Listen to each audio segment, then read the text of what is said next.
내가 무기력증인가 번아웃인가, 요새 왜 이렇게 힘이 없을까, 이런 생각 많이들 하시죠. 제 친구는 어느 순간 갑자기 회사에 못 가겠는 그런 느낌이 들더래요. 가슴이 답답하고 왜 그런지 이유를 모르겠고, 그래서 바로 병원에 갔다고 그러더라고요. 공황장애 진단을 받고 약을 먹었는데 지금은 좀 괜찮아진 것 같더라고요. 오늘은 번아웃 무기력증이 왔을 때 당황하지 않고 어떻게 조치해야 되는지 5가지 방법을 제가 차례로 알려드릴게요. 일단 무기력 증상이 있으면 첫 번째로 수면 시간이 굉장히 길어지거든요. 저도 사업이 망했을 때 무기력증이 왔었는데 그날 그냥 하루 종일 잠만 잤던 것 같아요. 누워가지고 쇼츠나 유튜브 계속 보게 되는 거 있잖아요. 그리고 자도 피로가 안 풀려요. 출근해서 11시쯤 너무 졸리고 밥 먹고 2, 3시쯤 너무 졸린 거예요. 그리고 두 번째로 씻기가 귀찮아집니다. 이빨도 닦기 싫어지죠. 그냥 침대에서 껌딱지처럼 붙어 있는 거예요. 세 번째로 유튜브나 쇼츠, 게임에 심취합니다.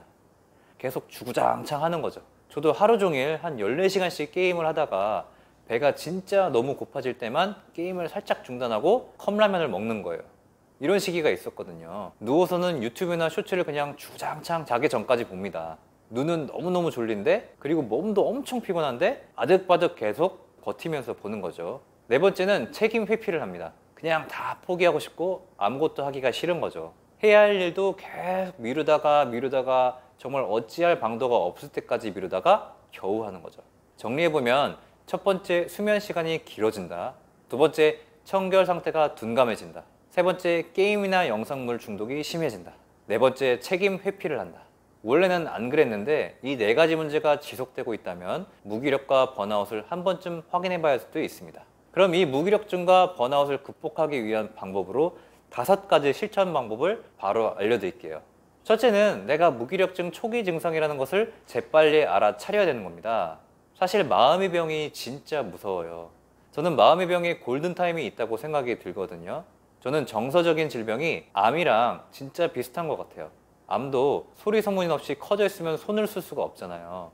정서적인 질병도 마찬가지로 나도 모르게 겪고 있는 경우가 많거든요. 느낌이 어떠냐면 세상 사람들 다 그런 거 아니야? 이 생각하면 나만 나약한 거 아니야? 원래 다 그런 거지. 이렇게 자기 자신의 객관화가 잘 되지 못합니다. 내가 좀 이상하네? 병원에 가봐야겠네? 이렇게 생각할 수 있는 사람은 굉장히 현실 감각이 탄탄한 사람이에요. 일단 내 몸이 내 맘처럼 안 따라준다. 이 생각이 2주 이상 지속된다면 전문가의 상담이나 정신건강의학과에 방문을 하셔서 건강검진을 해보는 게 중요합니다. 두 번째로 음식을 잘 챙겨 먹고 산책을 나가고 체력을 좀 기르는 건데요.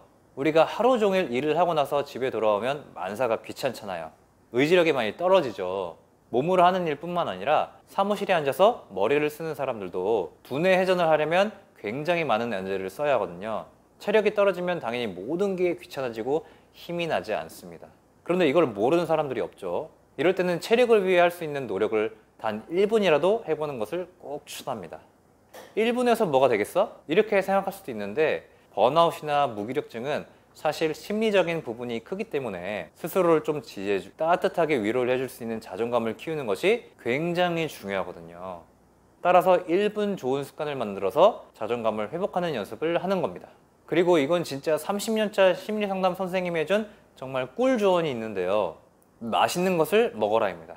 우리가 생각보다 우리 스스로에게 보상을 주고 우리 스스로 좋아하는 음식을 찾아 먹는 경우가 많이 없습니다. 특히 아이가 있는 부모님 같은 경우 내가 먹고 싶은 것보다 내 아이가 먹고 싶은 것을 먹거나 나보다 더 아이 중심으로 희생을 하는 경우가 많은데요. 진짜 나에게 온전하게 휴식을 선물하고 온전하게 내가 맛있는 것을 사주고 온전하게 위로를 해주는 연습이 필요합니다.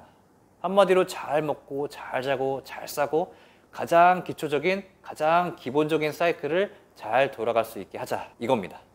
세 번째는 주위 사람들한테 도움을 받는 겁니다. 인간은 사회적인 동물이죠. 서로 내가 만들 수 있는 사람과 연결되어 있어야 안정감을 느낍니다.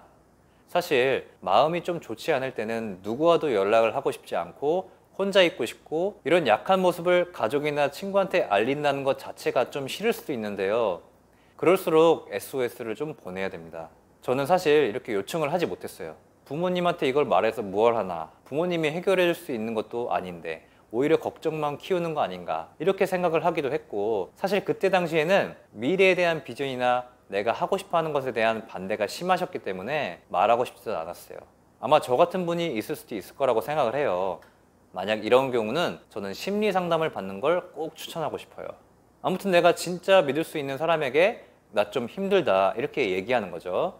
네 번째, 이제 좀 문제가 있다는 것을 깨달았을 때 문제를 극복하기 위해 문제를 직시하는 겁니다. 사실 무기력이나 번아웃이 온 분들은 지속적으로 주기적으로 이런 시기가 올 수 있다는 것을 알아야 됩니다. 실제로 제 지인분은 번아웃이 주기적으로 왔거든요. 그럴 때마다 진짜 왜 이럴까 왜 이럴까, 내가 잘못된 거 아닐까, 내가 너무 약한 게 아닐까 자책을 많이 했다고 해요.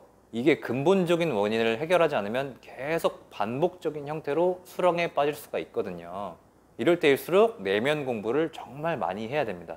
진짜 내면 깊숙한 곳까지 마음을 많이 알아가야 되는 거죠. 내 마음에는 레이어가 이렇게 많이 있어요. 양파 껍질이라는 거죠. 한 겹 벗겨내면 또 있고, 한 겹 벗겨내면 또 있고, 또 있고, 또 있는 거예요. 진짜 내면 깊숙까지 쑥 들어가서 온전하게 내 마음을 좀 이해를 해야 돼요. 그러면 이제 번아웃을 잘 넘길 수 있게 되고, 더 나아가 번아웃 무기력을 즐길 수 있는 정도가 됩니다. 마지막 다섯 번째입니다. 나 자신을 온전하게 인정하는 연습을 해야 되는 건데요. 저는 사실 부모님으로부터 많은 사랑을 받아왔지만 사실 부모님이 주는 사람은 부모님 관점에서 사랑을 주신 것 같아요. 근데 저는 인정과 지지를 엄청 받고 싶었거든요. 살아가면서 인정을 한 번도 받아본 적이 없는 거죠. 아주 어렸을 때부터요. 인정을 못 받다 보니까 제 스스로 인정하는 방법을 아예 못 배운 거죠. 그래서 제가 아무리 열심히 해도 채워지지가 않는 거예요. 뭔가 허전하기도 하고 공허하고 삶이 텅 빈 것 같은 그런 느낌? 혹시 아실까 모르겠네요. 그런데 이러면 안 됩니다. 이런 마음이 계속 발전하면 그냥 AI 같은 사람, 우울한 사람이 되어버리는 거예요. 저는 이런 얘기를 듣고 싶었던 것 같아요. 그래, 우리 아들 못해도 괜찮다. 아들은 엄마 아빠한테 굉장히 소중하단다. 못해도 괜찮아. 다음에 더 잘하면 되지. 지금도 잘하고 있어. 나는 언제나 아들 편이다. 이 말을 제가 엄청나게 듣고 싶던 것 같아요. 아무튼 제가 하고 싶은 얘기는 뭐냐면 스스로에게 관대해지시는 겁니다. 이것밖에 없습니다. 자, 지금까지 번아웃과 무기력을 알아봤고 그 극복 방법에 대해서 알아봤습니다. 여러분들, 여러분을 좀 응원해 주시고 토닥여 주시기를 바랄게요.